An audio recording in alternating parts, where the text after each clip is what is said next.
Thanks, Keith, and thanks for the generous introduction, and thanks too to FRI Research for the opportunity to speak with you guys today. I only wish we could all be in person, because I know in-person discussions are often very fruitful and a lot of fun, but hopefully without being in person, we can at least find a way to do this online. So I hope you're all doing well, and I hope you're prepared for what I'm hoping will be an interesting presentation. So this presentation actually is part of my program, which I haven't spoken to this audience about in any length recently. It has to do with the dynamics of eruptive insect populations and the influence of climate and climate change. And in particular, this aspect is focused on mountain pine beetle and comprises part of the PhD thesis of Stan Picorni. And so what I want to do is talk to you about how niche requirements that are specific to certain population states can limit an eruptive herbivore that has become invasive. Okay, so to do this, what I want to do is just set the stage by talking about the mountain pine beetle status in terms of an invasion of Alberta, as well as the control efforts that have been applied against it to date.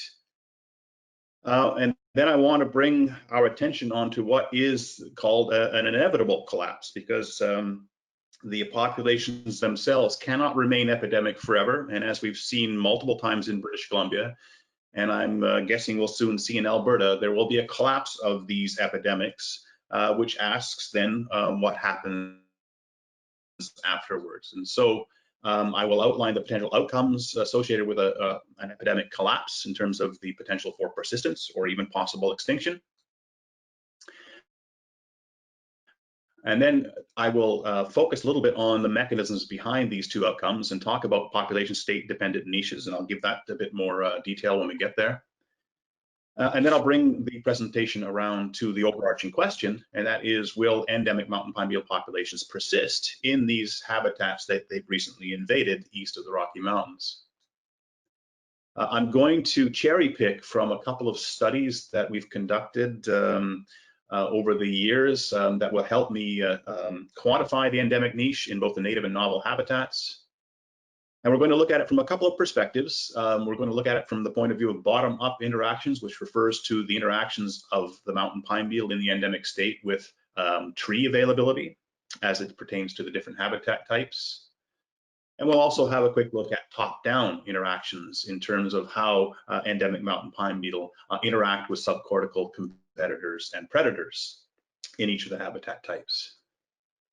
And then what I want to do is take the data that I'll present to you and synthesize it so that we can get a broader picture of what is going on before we wrap with some conclusions. Okay, setting the stage. Well, the mountain pine beetle invaded into the areas across the Alberta Plateau in about 2006. There were some incursions earlier than that. And since that time, it's continued to spread and has gone well over 400 kilometers beyond the historical leading edge. And as we know, of course, it's pushing up against the border with Saskatchewan. We now have epidemic populations established in evolutionarily naive lodgepole pine, jack pine, and of course, their hybrids. And of course, since 2006, there have been very intensive and effective control efforts applied to slow the spread of the populations to the east and towards the boreal forest. These efforts on the part of the province of Alberta have all been done under the guise of the slow the spread strategy, which I'll abbreviate STS. And within that strategy, there is the objective to destroy all infestations of trees that involve 3 or more trees within a defined leading edge. And we've shown recently that that has actually delivered a great deal of protection. And in fact, the slow the spread strategy has protected over 200,000 hectares from epidemic infestation to date, based upon simulations done by MPB spread, which I have presented to many of you in the past. But of course, spread continues, and you can sort of see the trend of the slow the spread line still upwards, and that means that populations have continued to spread. But remember, epidemics can't go on forever, and they have to collapse. And here are some more projections derived from MPB spread. And what I want to point out here is that you can see, first of all, a couple of very important things. You can see that under no control, populations will continue to grow and grow at a very staggering rate through much of the next decade. But under the slow the spread strategy, assuming that efforts are maintained at roughly the level they have been over the past 10 years, we can see that the area colonized is projected to stop increasing just by about 2025 or before.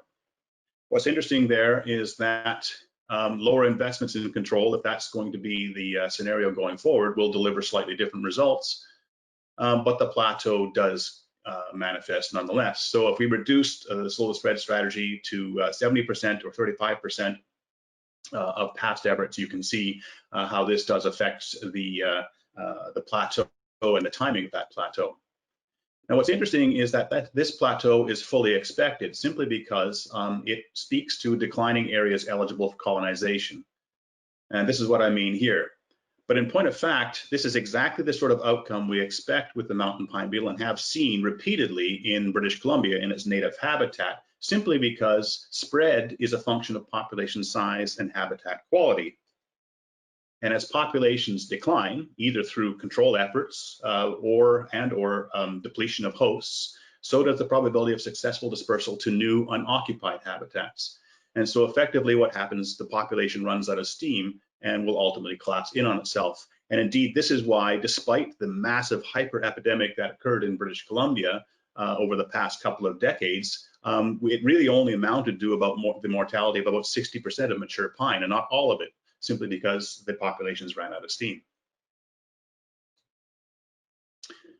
So what follows an epidemic collapse? Well, in its native range in British Columbia, mountain pine beetle populations have persisted between outbreaks in the endemic state.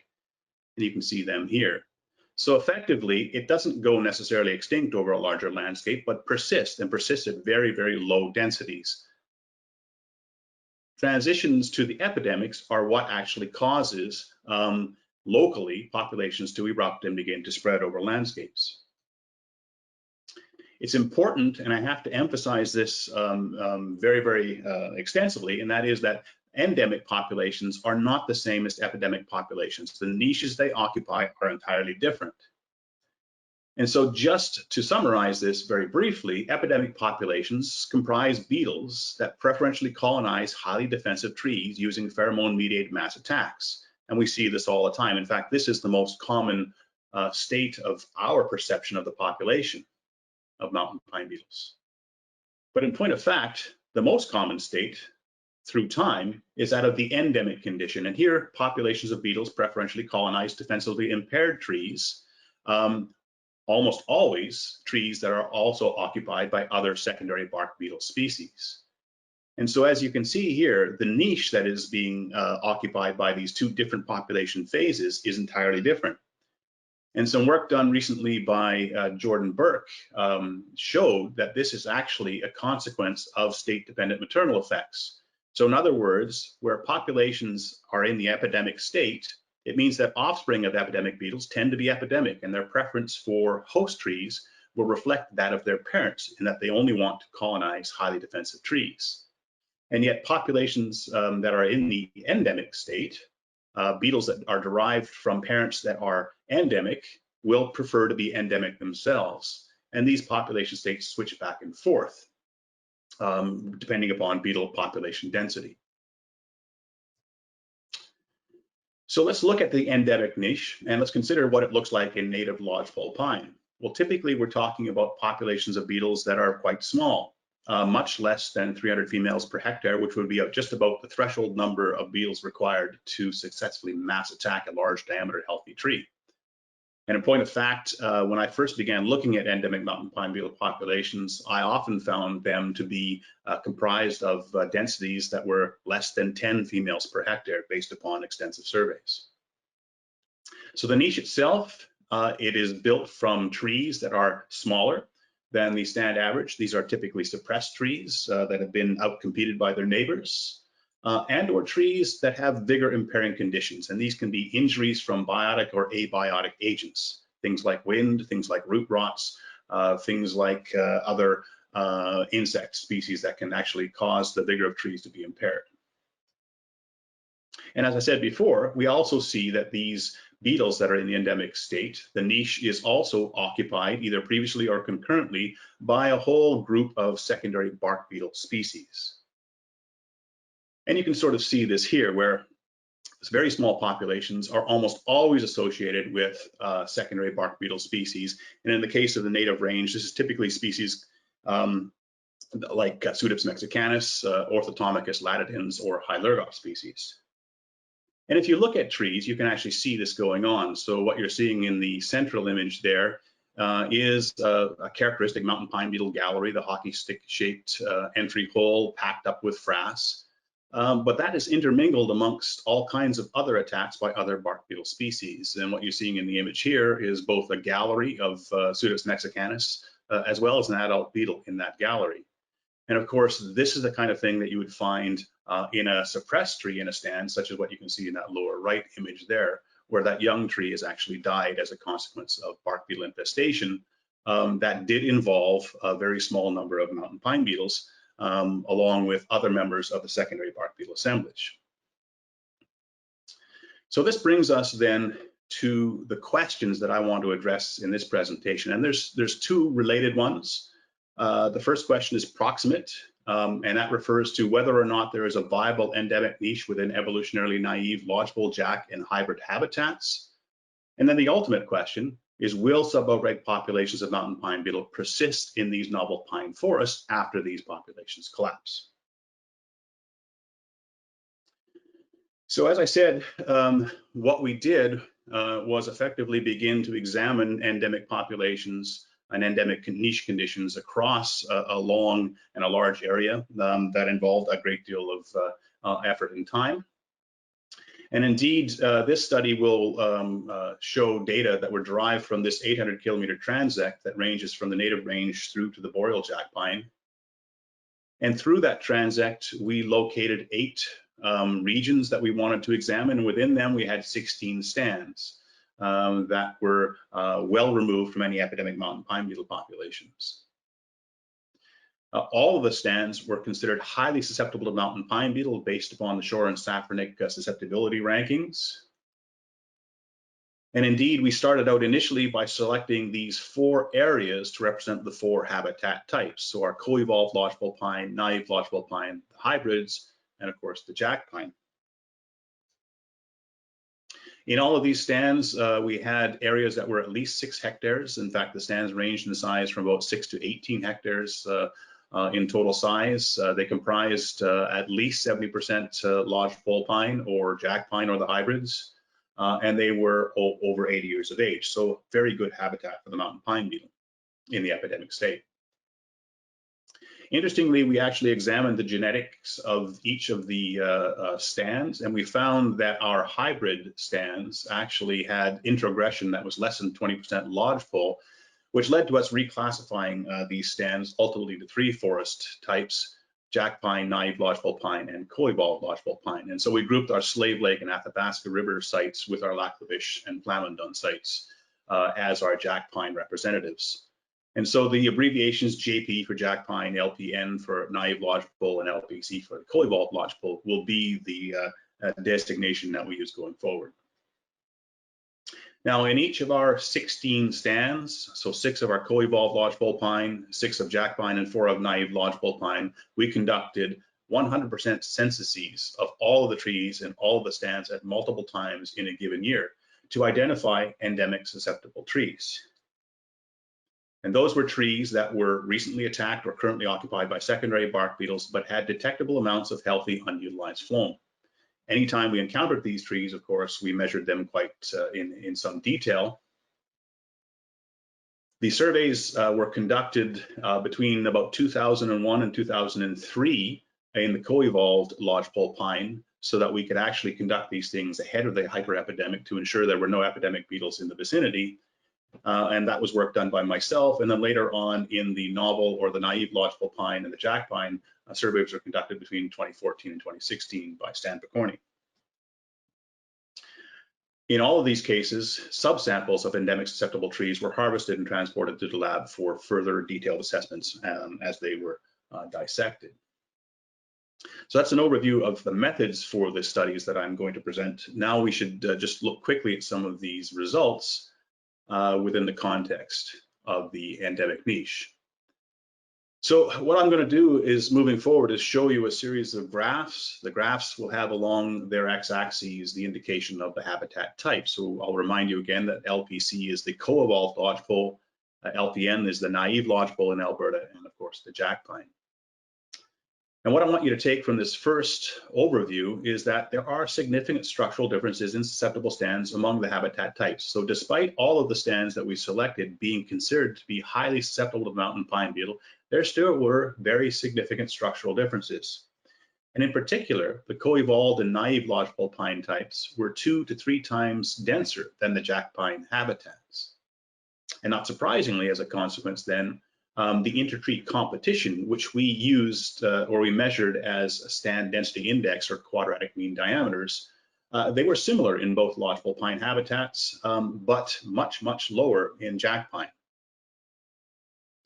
Now, this is a very important outcome because it tells us that the jack pine stands actually were experiencing much lower levels of intertree competition. This, in and of itself, led to the outcome that the endemic susceptible trees were also much, much lower in jack pine.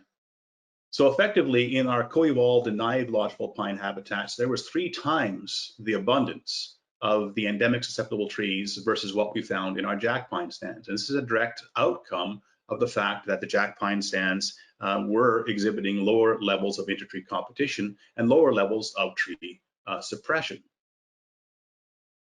Not surprisingly, lodgepole pine is very tolerant to competition. It grows on more productive sites, usually initiates in much more dense conditions, and will undergo self-thinning for as long as 150 years, whereas jack pine in the Western Boreal typically will cease self-thinning by about 60 years. And so lodgepole pine comprises a long-term competitive situation which can deliver a long-term supply of endemic susceptible trees through these habitats for the mountain pine beetle. Now, at the same time, the endemic susceptible trees within jack pine had higher growth rates measured by 5-year basal area increments than trees in similar habitats in lodgepole. And this really represents the situation where fewer and more vigorous susceptible trees in jack pine is likely to limit the availability of a niche to endemic mountain pine beetle. Extending our look into this issue of intertree competition a little bit further, there's a significant utility to using stand density index. You can see here that intertree competition was directly related to the abundance and condition of endemic susceptible trees. And that across all forest types, when we lump them together, the endemic susceptible tree abundance increased and growth rate decreased with increasing stand density index. And this is a direct consequence of species-specific sylvics. As I mentioned before, lodgepole pine grows in a particular way that is different from that of jack pine. And as a consequence, the outcome is a very different stand density index and a very different abundance and growth rate of endemic susceptible trees. And so from this, we found that SDI, or stand density index, can be a functional predictor of the size of the endemic mountain pine beetle niche, the abundance of stems and their growth rates for trees that would be suitable for endemic mountain pine beetles. Interestingly, there was also some very distinct regional differences in terms of vigor impairing injuries. Now here, irrespective of species, we found that wind damage tended to be common east of the Rockies in the naïve lodgepole and jack pine, but rare in our co-evolved lodgepole pine habitats. This is an important finding, given that broken stems are always heavily infested by bark beetles and are especially attractive to endemic mountain pine beetles. And so this appears that breakage by wind of large diameter thick foam trees could actually be a viable means of transition by endemic mountain pine beetle back to the epidemic state if their numbers can build in these types of resources that are found more commonly east of the Rockies. Now, in terms of the secondary bark beetle assemblage, significant differences occurred here, and each habitat type itself was rather significant. So in the case of our co-evolved lodgepole pine, that secondary bark beetle assemblage, the three most common species found there were Pseudops mexicanus, Orthotomachus latidens, and a couple of different Hylergops species, Hylergops porosus and rugipennis. In the naïve lodgepole pine, however, this differed a lot in the sense that Dendroctonus murrayani was the most common co-occupant of trees. Orthotomachus latidens did show up, as well as Hylergops species, but in jack pine, the assemblage was dominated by Dendroctonus valens, Ips pinei, and to a lesser degree, Dendroctonus murrayani. Now, these distinct bark beetle assemblages that occurred in each forest type do have some potential ramifications, because we know that there is evidence for facilitatory interactions between Pseudops mexicanus, our most common co-occupant in co-evolved lodgepole pines, and the fitness of mountain pine beetle in the endemic state. Some work done by Greg Smith some time ago. Now, it's unknown if Pseudops mexicanus absence east of the Rockies will affect the viability of the mountain pine beetle epidemic niche. It's not known whether or not that role can be fulfilled by other members of the secondary bark beetle assemblage, but certainly further research is required in this context. So let's look at some of the top-down impacts, and let's consider subcortical competitors and predators. Now, what we found was that trees east of the Rockies, and in particular jack pine, were colonized quite frequently by members of the cerambycid wood borer species, Tetropium and Monochamus species in particular, and that this sort of situation was quite rare in the co-evolved lodgepole pine habitats.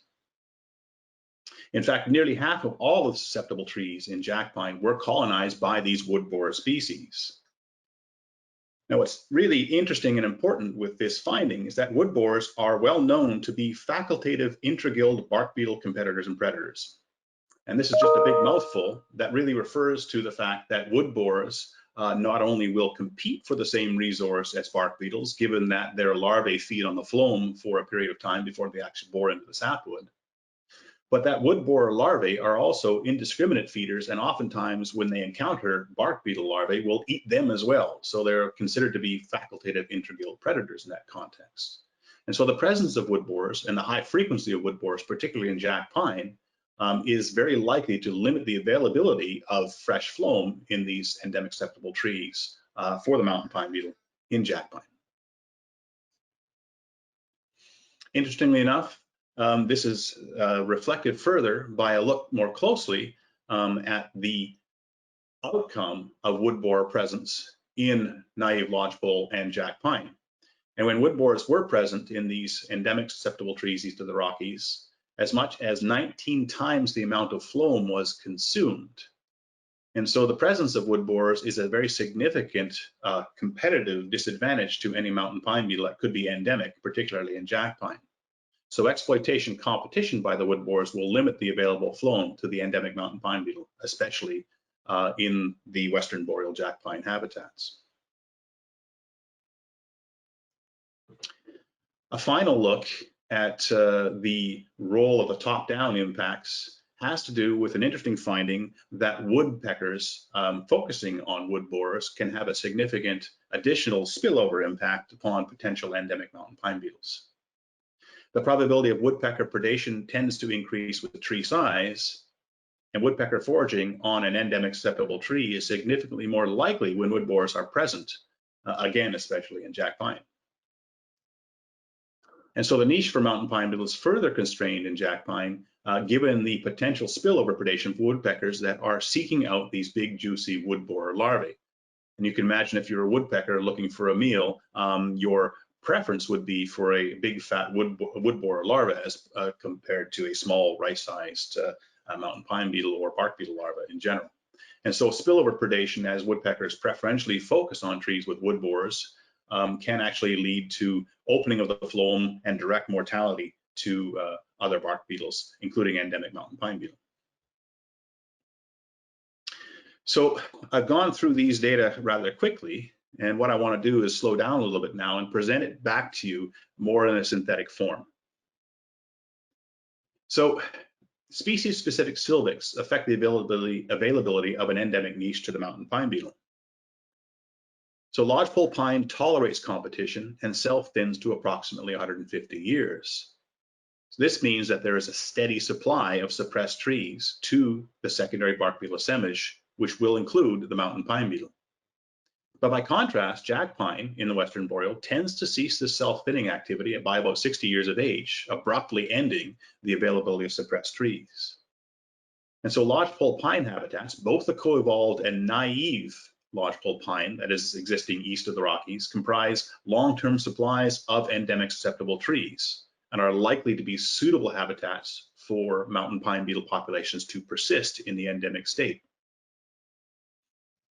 On top of all that, from the applied perspective, stand density index is a viable predictor of the availability of an endemic niche for mountain pine beetle immature pine stands. The second aspect of our synthesis refers to our secondary bark beetle assemblages. And we did find habitat-specific assemblages that may alter the suitability of the endemic niche for mountain pine beetle in the pine habitats east of the Rockies. We know that Pseudops mexicanus was absent east of the Rockies, but ubiquitous in co-evolved lodgepole pine habitats. However, despite evidence that Pseudops mexicanus facilitates the persistence of endemic mountain pine beetle, we aren't sure altogether whether or not this role can be occupied by other members of the secondary bark beetle assemblage, and so further research is required. From the point of view of vigor-impairing injuries, wind damage appears to be much more frequent and common east of the Rockies than it is in the native range of mountain pine beetle to the west. Broken trees are, without exception, colonized very rapidly by secondary bark beetle species. And this includes endemic mountain pine beetle. And in fact, when mountain pine beetle populations are endemic, and you do find a situation such as you can see here on the right with that broken tree, if there's evidence of bark beetles in that tree, you'll very likely find endemic mountain pine beetle there. They do focus on these trees quite extensively. Damaged trees such as this with very thick phloem actually lead to a very high rate of bark beetle increase. And if mountain pine beetle happens to be part of that group, then of course its populations can increase very quickly as well. And so these naive lodgepole pine habitats east of the Rockies might have increased potential for endemic epidemic transition following stochastic wind events.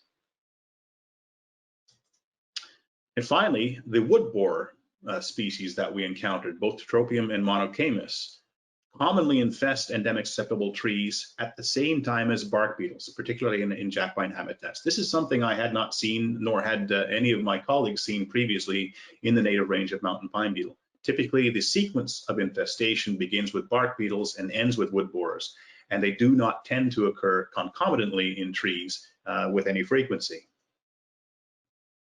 So these wood borers, being facultative interguild competitors and possibly predators, can effectively limit the endemic niche for mountain pine beetle, particularly in jack pine.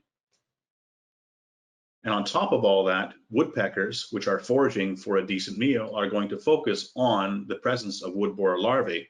And if those wood borers tend to be concomitant with the bark beetle assemblage, of course, this is going to further constrain the endemic niche through spillover predation. Indeed, woodpeckers, even if they don't eat bark beetle larvae, if they are foraging on a tree and opening the bark, there can be significant mortality to bark beetles simply because the integrity of the bark has been interrupted and they will dry out and die. Okay, so let me wrap this then with some conclusions as to what this all means. Well, Western boreal jack pine forests are unsuitable to endemic mountain pine beetle due to lower niche availability and suitability. Basically, this niche is constrained both by bottom-up factors, which would involve the availability of endemic susceptible trees just due to the sylvics of jack pine. They're also constrained further by top-down constraints associated with competitors and predators. So following epidemic collapse, the invasion front in Alberta is likely to retreat as mountain pine beetle populations go locally extinct within the Western boreal jack pine. By contrast, though, lodgepole pine forests east of the Rockies are very good places for persistent endemic mountain pine beetle populations. And these lodgepole pine habitats are likely to facilitate future outbreaks. Indeed, the suitability of naïve lodgepole east of the Rockies might exceed that of the co-evolved forests west of the Rockies due to both these higher rates of wind damage and all of this accumulating evidence that tells us that these trees have lower defensive capacities as related to lodgepole pine populations growing in constant contact with mountain pine beetle. And I'll point you to some of the work done by Jordan Burke on this front as well. In the longer term, though, the western boreal jack pine forest will remain at high risk of invasion by epidemic populations that arise from adjacent lodgepole forests.